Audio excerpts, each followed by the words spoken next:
Ja, guten Tag, liebe Lü. Das wäre einmal Zeit für einen plattdeutschen Fair-Talk. Wir sind hier, wer einmal in der Tag in Weserslot. Achte us, ja, Land der Fähre und Bremerhaven oder sie fährt jetzt weg. Das kann ich jetzt nicht sehen, da muss ich mir umkicken. Wir habt uns zwei besondere Gäste in Lorden. Das ist eigentlich so ein interne Droppen. Wir haben nämlich all Drehbad mit Radio Weser TV zu tun, unterschiedlich. Aber darüber will wir dann im dritten Teil von Use Schnackerei zu schnacken kommen. Erstmal begrüßt Petra Schumacher und Marita Ahlers. Herzlich willkommen, dass Sie gekommen sind. So froh an morgen bietet wunderbar, wäre eigentlich fällt die Show hier rum zu sitzen. Aber wir habt was zu tun. Ja, also sozusagen ein internen Droppen. Aber wir wollten ganz anders anfangen. Erstmal die Frage, wie kommt ihr an Plattschnacken? Petra, vielleicht fangst du an. Ja, das Plattdeutsche, das ist schon mein Schwiegermuttersprach. Obwussen bin ich Hochdeutsch, ob's uns mein Muttersprach ähnlich Holländisch ist. Und als ich dann mit 20 in der Landwirtschaft heiratet habe, da muss ich Plattdeutsch lernen. Denn auf dem Hof wurde bloß Plattdeutsch schnackt und ich wusste überhaupt nicht, was da ging. Ja, und dann habe ich gut zulustet und irgendwann angefangen zu schnacken. Ja, und das ist so ein Büro gekommen. Marita, wie ist das bei dir? Ja, meine Großeltern und meine Eltern haben Platt schnackt, aber mit uns Kindern haben sie natürlich Hochdeutsch schnackt. Und ich fand das immer schon ganz schön, Plattdeutsch zu schnacken. Aber irgendwann hat mich eine Freundin gefragt, ob ich nicht Lust habe, Plattdeutsch Theater mitzuspielen. Aber ich konnte das ja gar nicht. Und da bin ich da so sinnig reingekommen. Ja, und seit 25 Jahren spiele ich Plattdeutsche Theater und da hat sich das dann so wie gut entwickelt. Und du würdest jetzt auch sagen, du bist eine richtige Plattschnackerin. Nee, eine richtige nicht. Bin Doch. ich nicht. Aber ich gebe mir viel Mühe dabei. So. Petra, wie ist das bei dir? Ich sage immer, wenn du in einen Sprach denkst, dann bist du da ankommen. Und ich denke in Plattdeutsch. Das Einzige, was ich do, ich schimpf auf Hochdeutsch, da kann ich viel Gut, aber also ob Plattdeutsch träumen? Nee, das lebe ich nicht. Nee. Vielleicht, wenn ich von Theater träume, aber dann sind das, nee, das lebe ich nicht. Nö, ich träume sowieso nicht. Nee, ich habe gar keinen Ehrlich? Tiefe. Nö. Also bei mir ist das tatsächlich so. Gift so träumst, die sind auch platt. Also es hat ja situationsbedingt. Also wenn ich ja von mir eine Frau träume ich auf Hochdeutsch. Das ist ganz witzig. Aber wir sind beide Plattschnacker, aber wir haben uns auf Hochdeutsch kennengelernt. Könnt ihr so ungefähr sagen, wo lange das dauert hat, bis ihr sagen können, nun bin ich ein Plattschnacker? So jetzt. Also irgendwo muss ich schätzen, 5 Jahre bestimmt. Erst habe ich ja viel zulustet und als ich dann angefangen bin zu schnacken, da habe ich also viel Lachen ausgelöst, ne? Und nicht fröhliches Lachen, also die hätten gut lacht. Und da war ich nur erst recht. Und dann habe ich immer wieder gemacht. Aber ich denke, 5 Jahre bestimmt. Ja. Und ich lehre immer noch dazu. Ja. Naja, ich mein lebenslanges Lernen, das ist sowieso, nicht? Aber Marita? Und du hört ja auch so ein bisschen Mut dazu. Plattdeutsch-schnacken. Von meinen Eltern hat man das ja so gelehrt. Plattschnacken, nee, das mag man nicht in der Stadt. So. Und dann muss man erst ein bisschen Mut haben, wie Plattschnackers auch Plattdeutsch-schnacken. Und dann wird man auch Kritik holen und denken, jo, du erst recht, du wollt du das richtig mocken und dann geht das auch irgendwie. Ja. Ne? Also, ihr hättet hoffen, dass auch junge Lü von dagen lernen könnt, Plattdeutsch schnacken. Also, das ist ja eher als selten worden, gibt eigentlich gar nicht mehr, dass Kinder Plattdeutsch abwassen dort. Ne? Also, Ja, nee, das gibt nicht mehr. aber Petra, ich weiß von dir, du versagst das mit deinen Enkelkindern. Ja, das tue ich. Ich schnack mit den Enkel fast bloß Plattdeutsch. Und ich mag auch, dass sie nie verstehen, denn sie mag, was ich will. Aber die deren, die sagt, nee, Oma, will ich nicht. Und die Jungen ab und zu, dann antwortet mich mal. Aber hier mit Toluson ob platt. Da lädt ich nicht noch. Gut, und ich bin mir sicher, das klappt dann irgendwann. Ne? Also ich habe die sylvige Erfahrung mit Enkelkindern auch gemacht. Also irgendwann sind die so weit, dass sie dann anfangen, Platt zu schneiden. Gut, über das Stadium sind sie lang weg. Ein anderes Thema. Hier sind beide wie ein Rüsteringer Schriever kriegen. Petra, vielleicht kannst du mal eben, du bist ja auch sozusagen die Bas. Ja, wie ein Rüsteringer nicht nur Schriever. sozusagen. Leider so toll, das ist viel Arbeit. Vielleicht kannst du beten, was über den Rüsteringer Heimatbund, aber auch dann besonders nochmal über den Rüsteringer Schriever kriegen. Ja, die Schriever kriegen ist ja eine Arbeitsgruppe im Rüsteringer Heimatbund.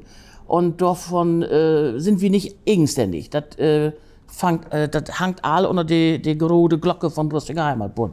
Und die hat sich ja auf seinen Fonds geschrieben, alles das, was mit Bruttum und so zu tun hat, in das Besinnen von den Menschen zu holen. Und das finden wir auch ganz schön. Ja, und das Schreiben, das hat damals Philipp Fürst, der ist so mit angefangen. Oh, ich glaube, das ist 25 Jahre oder so, ich hab nicht ganz auf dem Schirm. Da hätte ich ein paar Mannslü damals, bloß Mannslü, der Hochhold, in Nonnenham, und die hat angefangen, mal was abzuschreiben. Lotto ist dann Myra Stürmer noch dazu gekommen und auch noch der eine oder andere Frau, aber da wäre Philipp Fürst allang nicht mehr der Chef. Ja, und so ist das alle angefangen. Und ich bin dazu gekommen, ich habe immer gern geschrieben. Damals abends bloß noch auf Hochdeutsch und dann kam das ja mit das Plattdeutsch und da wollte ich da auch was von abschreiben, denn das gibt ja viele Dinge, die auch lustig sind, was so auf der Bourrée passiert. Und ich wollte das einfach zu Papier bringen. Ja, und dann habe ich gesagt, was kannst du machen? Und bin aufmerksam geworden auf den Schreiberkrieg und bin da hingegangen und habe mir eine erste Geschichte vorgestellt. Ich weiß noch, das hätte damals Erotik in Costa. Das werde ich nie vergessen. Ja, und dann bin ich dabei geblieben. Ja, mittlerweile bist du Boss. Marita, du bist auch seit einigen Jahren alt dabei? Ja, seit 2015. Ich will das nicht mal oder so um den Drei. Gefühlt bist du von mir immer dabei. Ja, und ja, da macht Spaß, da die Geschichten zu lesen, auch die Veranstaltung macht immer viel Spaß. Aber was dabei ist, wir brauchen nötig ein paar neue Mitglieder dazu. Und was Jünger, das wäre schön. Ja, und die dazu zu kriegen, das ist nicht so einfach. Da müssen wir noch so ein bisschen arbeiten an unsere Werbeaktion. Ja, aber man kann das auch schon begreifen, die jungen Lü, die hätten mit beide arbeiten. Kerl und Frau. Ja. Ne? Und dann schönst du auch noch so ein Hobby machen. Das ist nicht so einfach. Aber es wäre halt schön, wenn wir finden konnten. Ne? Aber je drauf genommen das, ne? Das kann man auch ändern, da wäre nicht das Problem. Ja. Ne? Aber wie gesagt, also die müssen viel arbeiten von Dogen und ist nicht so einfach. Ne? Gut. Aber ihr habt halt anbietet so ein Wackeldach, wo sieht das aus, wenn ihr droppt oder so ein Nommedach? Ja, wie droppt du so gegen Dreh. Und dann war erst eben so kort als möglich, manchmal 2 Stunden lang, als durchkaut, was so passiert ist. Aber wir lesen dann auch immer noch Geschichten vor und vertellt uns gegenseitig, oh, das wäre gut, oder du, das habe ich nicht begriffen, wie hast du das gemeint? Und Socke socken und hört uns so gegenseitig da durch. Und die sind dann wohl die nächste Veranstaltung zum Vorlesen fertig. Marita, was ist so den Schwerpunkt bei den Schreibereien? Also auch jetzt die Geschichten, die du beim Restaurant Heimatbund vorstellst. Ach, das ist ganz unterschiedlich. Also ich bin dann ja meist bei ein Theaterstück zu schreiben. Das mag ich aber ja nicht in ein Stück, sondern ein paar Tage schreibe ich da an, dann lege ich das alle besiegt. Und dann fällt mir vielleicht eine Geschichte in, dann schreibe ich eine Geschichte ab, aber dann lege ich die auch erst besiegt. Also ich schrieb keine Geschichte an einem Tag oder ich schrieb sie fertig, lege sie weg und lese sie dann noch mal eben quer. So, und wenn die Geschichte fertig ist und man kann sie irgendwo vorlesen, dann geht das mit der Theaterstück weiter. Also da bin ich immer so Multitasking. Nicht, das ist nicht immer, dass ich mich auf eine Geschichte konzentriere, sondern und dann fällt mir wohl ein anderes Thema ein und ich fange ein ganz neues Theaterstück an. Da habe ich so 3, 4, 5 Stück so auf dem Rechner. Und dann fällt mir da wohl was in. Hast du Parallelwelten oder sowas? Ja. Also das ist nicht ein Dealmuckt.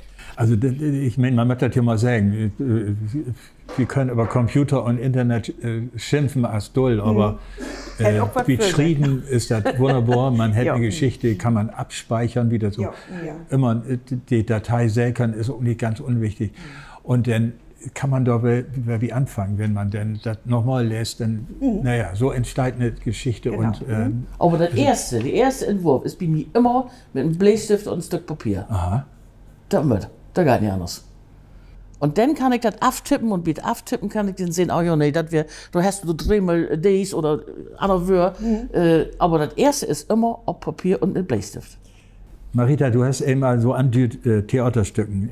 Wenn ich mich richtig besinne, dann wäre das erste Stück, was du schreiben hast, Tod als Schied. Jo. Wo lang dauert das so ein Stück, ob du schrieben? Das wäre, wenn ich das auch richtig erinnere, ist das ein Drehakt? Ja, ja. Das dauert Das ist auch unterschiedlich. Wie gesagt, ich habe ja immer unterschiedliche Dinge und wenn wir dann anfangen zu spielen und ich will das für unsere Theatergruppe fertig haben, will ich natürlich sehen, dass ich komme. Und wie Dod Aschid, ja, das wäre einfach erstmal der Titel, Dod Aschid, weil meine Mutter das immer gesagt hat, nicht? Wenn du einen toten Vogel legst, oh, der so Dod Aschid. Und dann wäre ich in den Seefelder Mühlen und sehe das Buch von Günther Immels, die nun leider verstorben ist. Da habe ich gedacht, das kannst du nicht einfach nehmen. Das ist ja all vergeben, die Titel. Du hättest mit Günther Immels dann Kontakt aufgenommen. Nee, muckt man was gut. Ja, und dann würde ich aber sehen, dass ich in den Gang komme. Und dann habe ich das Stück im Kopf, aber das ist ja immer nur so eine Szene, die man im Kopf hat. Da würde ich ja nur was von mucken. Und ich sage mal, das hätte vielleicht ein Dreh, 4 Monate dort, wenn ich das Stück fertig habe. Also das gibt ja so ein niedliches Wort, Plot. Also du hast so einen roten Faden, wo du sagst, das Stück so, ne, das soll so anfangen und so ungefähr enden und was immer wenigstens passiert, entsteht dann. Ich habe so die Geschichte im Kopf, worum das geht, und dann habe ich auch meine Theaterspieler im Kopf, was nicht gut ist für Schreiben, weil das wird ja auch andere Theaterspieler spielen. Aber die habe ich im Kopf und dann sehe ich, das läuft wie so ein Film ab. Die kommt von da und die kommt von da und die sich das und die. Muss ich aufpassen, dass die auch mitspielt, denn wenn das so weit ist, sonst passt das nicht. Kannst du so ungefähr sagen, wie viele Stunden? Also geht jetzt nicht im Mindestlohn oder so, aber damit man sich eine Vorstellung davon macht, was das Ach, das ist so unterschiedlich. Nee, das kann ich gar nicht sagen. Das ist ganz unterschiedlich. Einen Tag setze ich dafür und dann kann ich schreiben, dann bin ich dort 2-3 Stunden für und anderen Tag setze ich mich hin und dann bin ich noch 3 Minuten. Nee, da wird nichts von. Das lädt man noch von da. Dann küsst die Muse die nicht. Nee, genau. Dann hätte die Muse wo 4 oben oder was, ich will das nicht. Dann geht das nicht. Was passiert mit den Stücken, wenn die fertig sind? Also ich spiele die in Esesham, die Theatergruppe, die in Esesham oder jetzt in Zukunft in Abhusen, wie das in Esesham nicht mehr geht. Was passiert denn anschließend? Gibt es einen Verlag? Ja, dann muckt die Ryanair Verlag und nun habe ich da ein Stück hingegeben, das ist gar nicht ob unsere Theatergruppe, das käme einfach so in den Kopf. Das heißt Freitag für Future. Und das hat mit Windenergie und mit Biogas und mit Landwirtschaft und all so ein Gedöns zu tun. Das ist nicht für unsere Theatergruppe Mock. Das käme mir so in den Kopf. Das habe ich just hingeschickt. Also die Welturaufführung wird dann noch der ist dann wahrscheinlich woanders. Ja. Aber dann will wir aber informiert werden. Ne? Dann heißt es wieder an. Ne? Ja. Also das heißt Freitag für Future. Wir müssen bloß kurz die Welt retten. Und das käme mir so in den Kopf. Und das muss einfach. Petra, du schreibst Böker. Also, oder wie ich das an Geschichten und dann stellst du die zusammen und dann wird der Rutenburg. Was sind das für Böker? Ja, einmal ist das Cappuccino in Coastal. Da vertelle ich Ihnen, wie das gekommen ist, dass ich in der Bourré-Land bin. Und was denn da so passiert ist, so lustige Geschichten Ute Bourré. Und die anderen beiden, das sind Weihnachtsböker. Denn ich habe mir immer ärgert, dass alle Weihnachtsgeschichten auf Hochdeutsch sind. Und ich wollte das auch platt haben. Und das erste Buch, das ist mehr so Kindheitsbegegnung von meine deren. Und nachher dann kommt da auch in Fantasie mit dabei. Ein Titel ist zum Beispiel Der Weihnachtsmann von Arbeitsamt. Und die Dreh habe ich so wie gemacht und einmal eine CD, Titel von Corona, gegen den Corona Blues, auch ein bisschen lustige Geschichten. Ich habe mir gedacht, dann könnt ihr Lüsig das mal zu Hus ein bisschen anlustern und das ist nicht ganz so langweilig in Hus. Gibt die noch zu köpen? Ein Power habe ich noch, ja. Ja, aber direkt wie die denn? Nur wie die Autorin. Ja. Gut, über Radio Weser TV kriegt man die Adresse gut. Ja, kein Problem. Genau. Ich glaube, man googelt auch. Das dritte Thema. Jo Arbeit wie Radio Weser TV. Was macht die dort? Die Radio Weser TV. Also ich schnack die plattdeutsche Nachrichten. Nur die Sommerferien fange ich da wohl mit an. Ja. Und du hast schon ein bisschen mehr auf dem Zettel, ne? Ja, also so ist das nicht. So fix kommst du jetzt doch nicht von ab. Also da passt, als ich hierher bin mit Auto, zu diesem Termin für uns Aufnahmen, was habe ich gehört? Radio Weser TV. Am Klocktein die plattdeutschen Nachrichten und Quarter Nord, Meter Butendiek, Petra, das sind wie die. Also da geht ja immer um die Frage, wo kommt man auf solche Ideen? Die letzte Idee, die du da verarbeitet hast, hat sogar ein Beten was mit dir zu tun. Also ich sag mal, Matthias Stürwold, den ein oder anderen bekannten Bur und Schleswig-Holstein, den plattdeutsche Geschichten schrift. Dann habe ich mal gefragt, sag mal, Matthias, wo kommst du auf die Ideen? Und ich sagte, ja, wenn ich auf den Trecker setze und fertig bin, anschließend habe ich eine Idee. Ich habe keinen Trecker, aber ich habe einen Rausentrecker und da ist was an. Hier, ob so Ideen zu kommen. Also wenn ich auf dem Rausentrecker sitze, achte an, kann das immer gut angehen, da wäre was. Und dann kann ich mir auch hinsenden. Und mag das anders als du, ich schrieb das dann kurz in meinen PC. Meta Butendiek, wie lüft jetzt ein Geheimnis, eigentlich ist das ja so ein ja, Kunstfigur. Aber vielleicht sagst du was zu Meta Butendiek und wie kommst du auf die Ideen? Ja, Meta Butendiek ist in Stone, an der Radio Weser TV noch eine neue Richtung sagt hat. Die habt damals eine Versammlung gemacht, da wäre schied wer in Nordnam, die habt dürft, da kommt nims und die Rathaussaal, der wir voll denn noch her. So, und dann hätte das, wie will irgendwas machen, auch platt. Und, ja, und dann käme mir so in den Kopf, meine Oma, die plattdeutsche Oma, die hätte Meta, und ich wohne in Butendiek. Und so wäre diese Figur geboren. Und ich habe dann vertellt, dass ich so was mitmachen kann und so ist das auch gekommen. Ja, und Meta Butendiek, ich kann das gar nicht mehr so genau sagen, ich möchte die Geschichten Dienstag abliefern, damit sie mittlerweile gesendet werden können. Und manchmal will ich Dienstagmorgen noch nicht, was ich geschrieben habe. Und dann mit einmal, zack, ist es da. Manchmal aber auch vor dem, wenn was passiert ist in der Welt. Aber das ist ganz unterschiedlich. Und mein Kerl sagt immer, da mit eine Mücke fliegen, damit du da einen Elefanten mucken kannst. So ist das. Ja, diese Arbeit mag wie gern. Und Marita, ich will noch mal zurückkommen auf die plattdeutschen Nachrichten. Also es gibt ja auch plattdeutsche Nachrichten, so wie Radio Bremen. Das ist halbig Titel für die plattdeutschen Nachrichten. Die habt das eigentlich ganz einfach. Wie mag das bloß einmal in den Weg, die mag das hier Dach für Dach da in Bremen.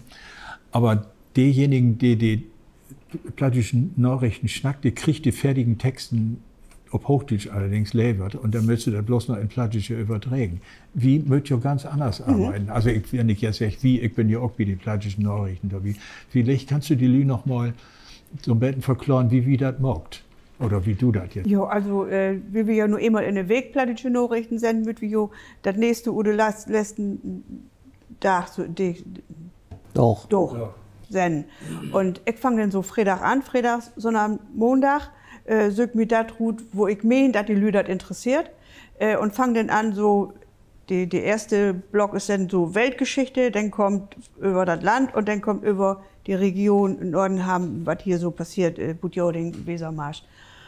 Ja, dann sög ich mir das gut und dann muck ich da von so einem großen Artikel so ein Lötchen von, dass das auch voller in die Titel drin passt. In die Sendetitel drin passt. Ja, aber das ist genau das, was die Arbeit nicht unbedingt lichter macht. Nee, ne? Also nee, man sind auch schon halt ja, Tipi, ne? Also 4 Minuten, 5 Minuten, das ist immer so die Grenze und dann musst du das zusammen indampfen. Ne? Aber machst du Spaß, oder? Ja, absolut. Gut. Aber ich glaube, ich möchte noch mal noch verhandeln. Ich habe nämlich bloß 2,5 Minuten. Ach was. Ja gut, dann müssen wir mit Anna überschnacken, da kann ich dir nichts zu sagen. Ich bin voll verantwortlich für diesen Fair Talk, aber ich meine, vielleicht kannst du dann nochmal so Gehaltsverhandlungen. Nee, doch nicht. Tiet. Bloß Tiet. Ja, bloß Tiet. Okay, da kriegen wir was hin. Okay, wir sind eigentlich alle an Enden von unsere Schnackerei. Ich will aber nochmal so, jetzt kommt wieder noch ein Werbeblock. Also hier soll ich den lustigen Schreiber kriegen, junge Lü, die versucht zu schreiben. Alle Leute, die schreiben will, sind willkommen, also alle. Und sie schuld nicht so viel Angst davor haben. Das ist so wichtig, wo das schreiben wird, ist bloß, wenn das auch gedruckt wird. Wenn du das vorlesen willst, dann ist schon wichtig, dass du weißt, was du vertellen willst. Und das mit der richtigen Schriftwies, das lehrt ihn. Das ist nicht so schwer. Ich hab mir damals so eine Pappe an den Schrifttisch hingehangen und das, was ich mir nicht merken konnte, ein A oder 2 A oder doch ein H dazwischen, da hab ich mir dann abgeschrieben. Und wenn ich dann in den Text wäre, ah ja, so ging das, so, zack. Und da helft wir die Lübi. Also keine Angst, kommt her. Gut. So ähnlich ist das wie Radio Weser TV mit den Nachrichten. Auch dort wird das gut, wir haben noch ein paar Lü mehr. Und dann kann ich eben sagen, ja, liebe Lü, einfach melden wie Radio Weser TV. Da gibt eine Website, da kann man auch die Telefonnummer gut finden. Ich habe die just nicht parat, ist aber auch nicht so wichtig. Also wenn ihr Lust und Zeit habt, sind herzlich willkommen. Ich sage nochmal schönen Dank, dass die kommen sind. Und dat wir dann wir einmal ein plattischen Fairtalk, vielleicht gibt das den Tog kommen weg oder ein Tog weg Lottern, nochmal so was. So, wie blieft auf jeden Fall dabei, solange als wir können. So ich komme nicht nach die Rösteringer Schriever, will ich den Durchschnittsalter dann nochmal nach Baum bringen. Und das soll ja nicht passieren. Schönen Dank, dass ihr gekommen sind und für Jo in Hus, tschüss, Leute, das gut. Bis anderen Mal.